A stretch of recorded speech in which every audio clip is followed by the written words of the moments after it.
Why is everyone so fat now? Let's get straight into it. Look at this graph. In 1975, around 12% of people in the USA were obese, which is around 25 million people. But now, fast forward to 2025, and that number has skyrocketed to over 40%, meaning around 136 million people in the USA are obese. If you expand this to the overweight population, 4 out of 10 people are obese. Listen, that's very true. You go outside anywhere you go in the US, you will see 4 out of 10 people that's fat. Now let's see why. We're about to learn why. I think it's just because getting unhealthy fast food is so much more accessible than getting like some healthy food. You know what I'm saying? Like, for example, you can spend $5 at McDonald's and get a $5 meal at McDonald's for $5. That's some unhealthy fat shit. You know, you can't spend $5 and get some healthy shit at any other fast food restaurant. that number increases yet again to around 70%. And this is a worldwide epidemic, with countries around the world trying and failing to fight the rising obesity rates. The dangers and impacts of being obese are very well known, from diabetes, heart disease, cancers, and so on. Everybody knows how dangerous it is, which begs the question, why is everyone so fat now? Whether it's a super morbidly obese on TV shows like My 600 Pound Life, fat influencers online saying that it's okay to be fat, or just seeing obese people in your day-to-day life, it feels like everyone everywhere is gaining weight at an insane pace. Well, I want to get to the bottom of this, and although most people will blame laziness, the answer isn't as straightforward as you might think. Now, like I mentioned in the intro, obesity numbers worldwide have absolutely skyrocketed in recent years. And now we're in the UK, where I'm obviously from, 64% of us are now classed as overweight or obese, which is pretty much 2/3. What the fuck? 64%? So that's 6 out of 10 people in the UK is overweight? That's insane, bro. Of the population. This is genuinely terrifying, especially when you consider that in the 1970s, only around 3% of people were considered to be obese. But why is that?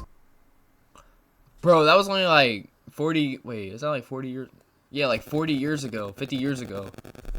Damn. Well, one of the main reasons was that food in the 1970s was, well, real food. Especially in the UK, a typical breakfast in the 70s would have been porridge, bakery-bought bread, and some eggs. Dinners were meat and some veg, and mainly home-cooked. America was similar too, with the vast majority of meals being home-cooked and needing actual effort to make. But as time has gone on, more yeah, bro, the DoorDash is what gets people, bro. So now you don't even get to walk to your garage and start your car and go.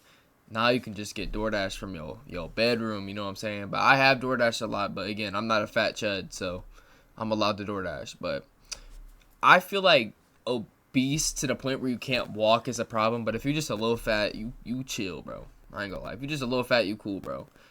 Convenient ways of getting your food is taken over, and this food is nowhere near the quality of the foods we used to eat, and this is one of the main reasons obesity rates has exploded. Now for breakfast, most people will get a bowl full of sugar-filled cereal, and for dinner, a lot of people will be going through a fast food drive-thru or getting a microwave meal. In today's honestly, growing up, people used to think like cereal is like a good way to start for breakfast, but honestly, if you eat cereal in the breakfast, it's probably one of the worst things you could eat. It's just nothing but sugar and bad carbs, bro. There's not one good thing you get from eating Fruity Pebbles when you wake up. Convenient world, ultra-processed food has become a staple in the majority of people's diets. And in the UK, around 57% of our calorie intake is from ultra-processed food. But what actually is ultra-processed food? UPFs, or ultra-processed food, usually talks about food which contains formulations of ingredients, mostly of exclusive industrial use, typically created by a series of industrial techniques and processes. And to me, that doesn't sound like real food. This food is filled with flavor enhancers, sweeteners, artificial flavors, and by design, they use processes you simply can't replicate at home. So the only way you can get this food and flavor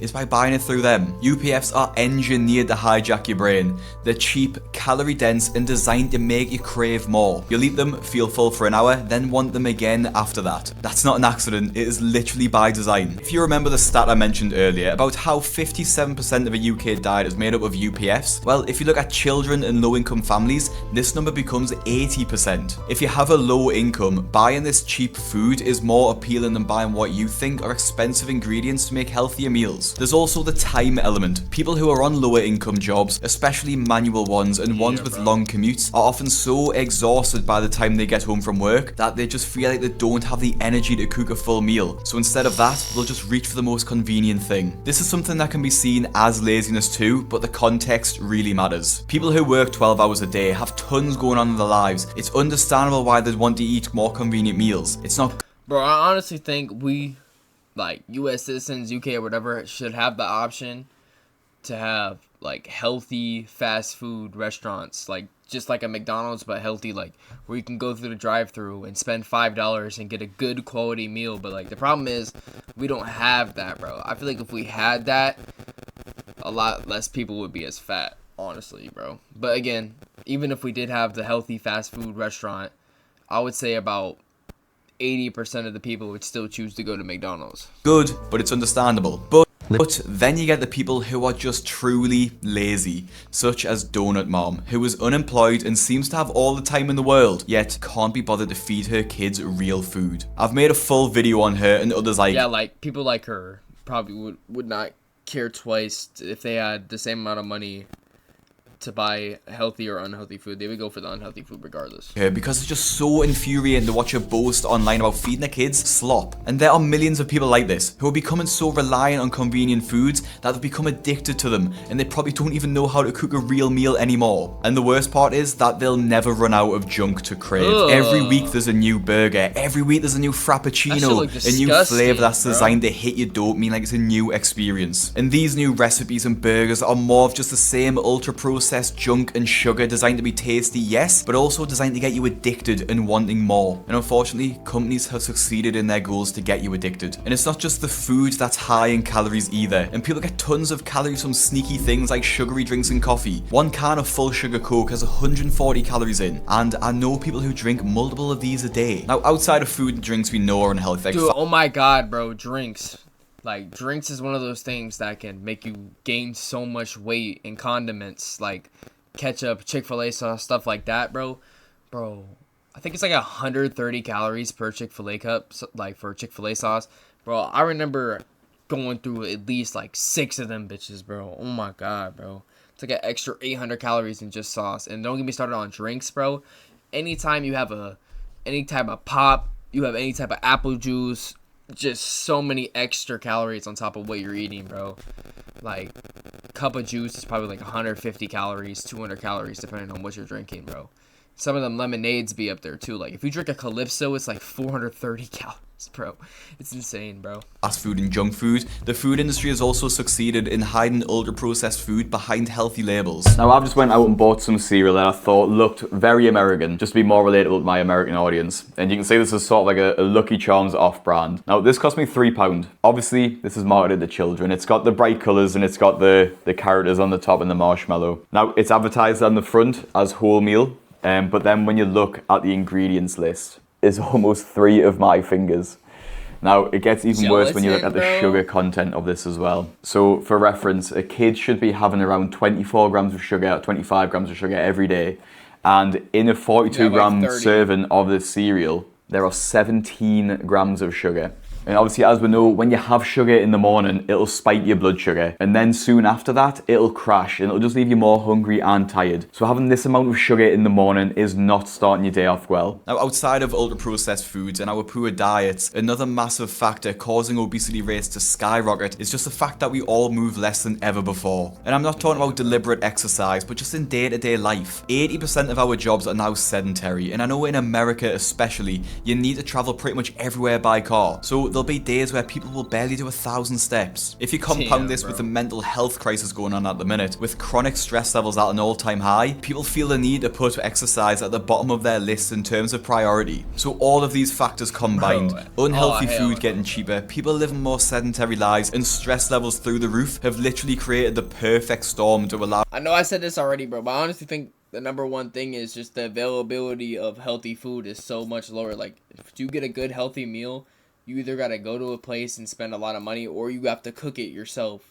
compared to just going through any drive-through, bro.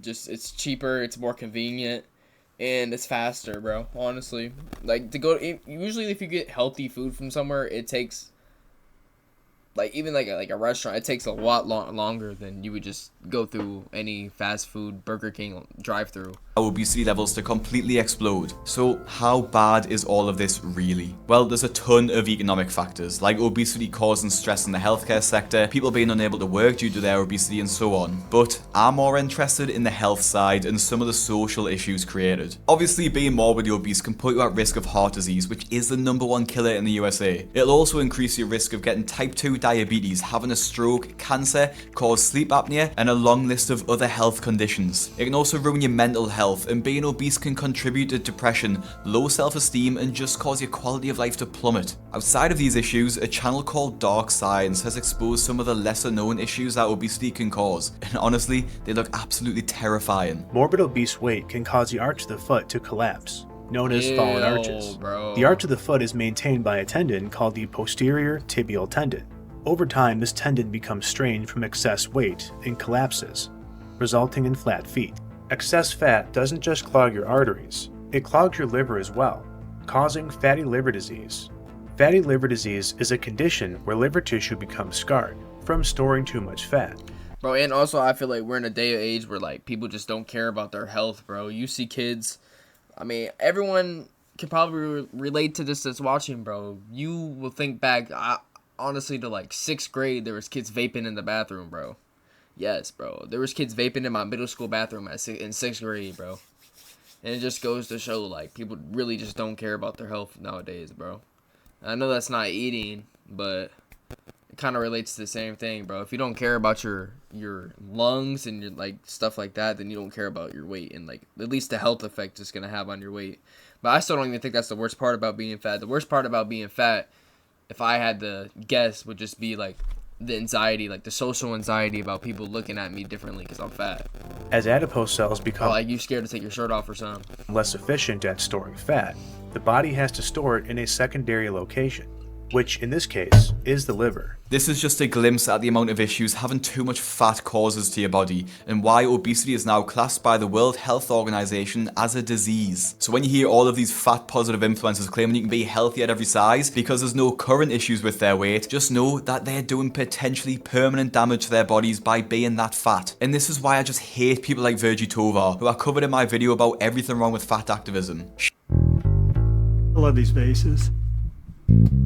P-base really became this. She and others like her push out this narrative that eating yourself to obesity is safe, and if you want to do it, you should just do it, because you can be healthy and society should accept that. As we've just seen. Hey, I agree you could be healthy, just like extra 10, 15, 20 pounds on you, but when you get to the extra like 50 to 100 pounds, it's not healthy. It couldn't be further from the truth. And yes, you may not have health issues now, but unfortunately there's a reason why you don't see many old obese people. One of the worst things about this is that the obesity cycle is an incredibly tough one to break. Alright, let me rephrase that. If you're like 5'10 to 6 foot and you weigh 225 pounds, I would say that's like normal fat. But if you're anywhere like 250 upwards to 300, then that's going to be affecting you like in a negative way on your health. If you are a parent and you are obese, your child is 10 to 12 times more likely to become obese than if you weren't. And then if you are obese as a child while you're in your formative years, you're learning to eat food that's making you obese, and you're living the lifestyle that an obese person would have. And so you're more likely to stay obese as you get older. And then the cycle continues, and we have a population that is obese, struggling with mental health and prioritizing convenience over their health. And this needs to change. So what can we do?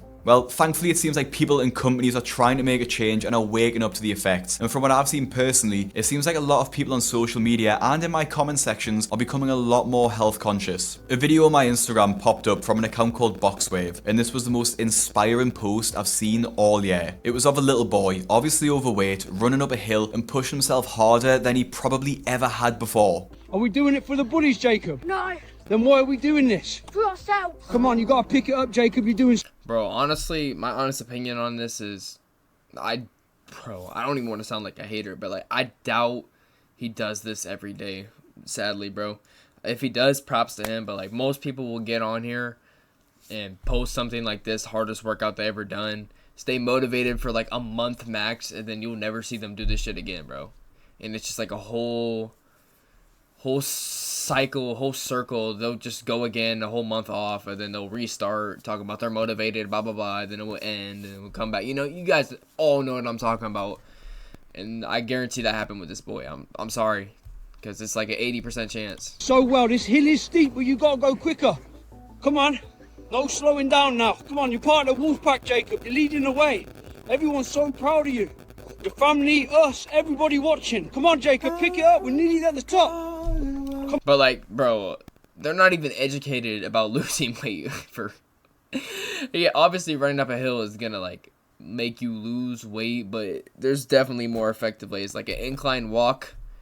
Like, I know that sounds crazy. Walking is gonna make you lose weight faster than any type of like cardio where it's like heavy breathing stuff, because you're burning carbs for energy. When you're walking, you're burning fat for energy, if that makes sense. It doesn't make sense if you don't know what I'm talking about, but it's true. Walking, if you walk more, you will burn more fat than if you run a whole bunch. Come on, let's go. And with your diet, you got to be eating good to lose weight. And when I checked the account, I genuinely couldn't believe what I saw, because Jacob looked like a completely different Oh shit! Hey, I take my. Hey, y'all can smack me. Y'all can smack me right here. Y'all can smack me in my shit right now for being wrong. person in the update video. Hi guys, I have something to tell you. Oh, It's my okay. last day of year 5 and I'm ready for year 6. What do you remember, Jacob, when you ran in this van 6 months ago? What were you telling us? 6 My months. teacher gave us all chocolate, biscuits and cookies. And don't forget the chocolate. Yeah. And I refused it. Good lad. It's summer now, which means a lot more training. And I hope there'll be another tour like last time. Keep all the comments coming. I really love to read them.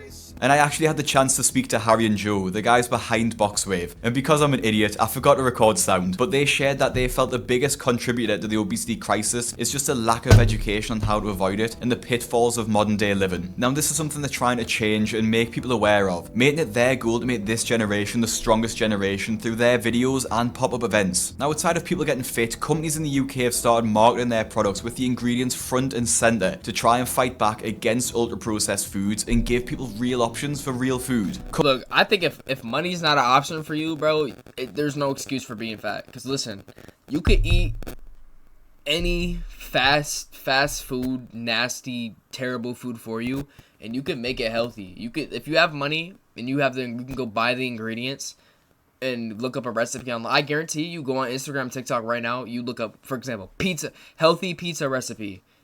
You can make a healthy pizza, you can make a healthy burger, you can make a healthy Hot Pocket. It doesn't matter what it is. You can make any food healthy if you look it up, bro. Honestly. So that's the truth, bro. Companies like Marks and Spencer in the UK have actually been making products like bread rolls and showcasing that they have only 5 ingredients, proving that they aren't filled with extra sugar or chemicals that you would get in a lot of other places. Now, Marks and Spencer's is a bit of an upmarket store, but people shopping at places like Aldi and Lidl, which I know is have in America, have been showing off their budget shopping baskets, proving that you can get decent quality whole foods for good prices, with one person sharing their weekly shop, which costs just £36. Now, I know in America, some groceries will cost more than other places, but the idea is still the same. You can get healthy foods to make recipes with that will be cheaper than fast food. And this food shop just sort of disproves the myth that it's cheaper to eat fast food, because £36 for an entire week's worth of food is a very reasonable price point. Although a McDonald's meal might be cheaper than these ingredients, the ingredients allow you to cook multiple meals, so in the long run, it will be a lot cheaper to cook from home. And there are plenty of healthy foods which are just undeniably cheaper than buying junk food, such as porridge oats, potatoes, rice, beans, lentils, and even frozen vegetables. You can buy all of these Yeah, ingredients. but honestly, nobody wants to eat that shit,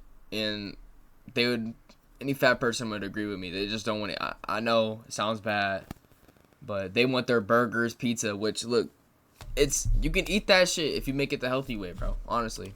For a fraction of the cost, and if you add a bit of protein in, that is a very good full meal, and you'll feel fuller for longer and be healthier for it than eating junk food. However, despite people like Boxwave trying to educate and companies attempting to stock more healthy food, there really is only one person who can make a change, and that is you. At the end of the day, weight gain boils down to calories in, calories out. If you eat more calories than your body burns, you will gain weight. If you eat less than your body burns, you will lose weight. It really is as simple simple as that, and there's no amount of excuses a person can make to get away from that simple fact. It's easy to look at obesity rates rise and feel like you're just stuck or doomed to be overweight because of the society we've built, but don't fall for that. Burger You need to 3000. hold yourself accountable for what you eat and how much you exercise. If you are stuck in a sedentary cycle and living off fast food, try and break that cycle. Learn a new recipe once a week. Start counting your calories. Park a bit further away from work so you do an extra 1,000 steps every day. Instead of reaching for a candy bar, swap it out for a piece of fruit. If you have no time to cook in the days, meal prep on a Sunday night or whenever you get some free time. I don't think everyone should live super regimented lives and live like bodybuilders because that's just not real life. But I do think everyone should make an effort to be healthy. You have one body for the rest of your life and you need to take care of it. There are hundreds of great YouTube channels out there who can educate you on how to lose weight. You just need to put the effort in yourself to actually do the research to get healthy. And if a young kid like Jacob at Boxwave can push himself to lose weight, then anyone can do it. Now, if you want to see some of the effects that obesity can have on your body, click the video that's on your screen now to see the saddest ever episode of Super Size vs Super Skinny. Follow my Fast food getting expensive is enough for a reason not to eat it. Hey, I do not agree with them, bro. Honestly, you go on the McDonald's app, bro. If you only have $10 to your name and you go on the McDonald's app, you can get a lot of food from McDonald's for $10, honestly. But look, what I got out of this video and what you guys should get out of this video is what he said is true. If you have to be eating right to lose weight, no matter what. That's just the hard truth. But look, that's going to be the video. If y'all watch, hit that like button. You know what I'm saying? But that's going to be it for me. Peace. Little nigga better back up. 40s from 2-3, smack you harder than a Mack truck. Send the link and die, but y'all ain't really with the cap stuff. I know these niggas really bitch, they just act rough.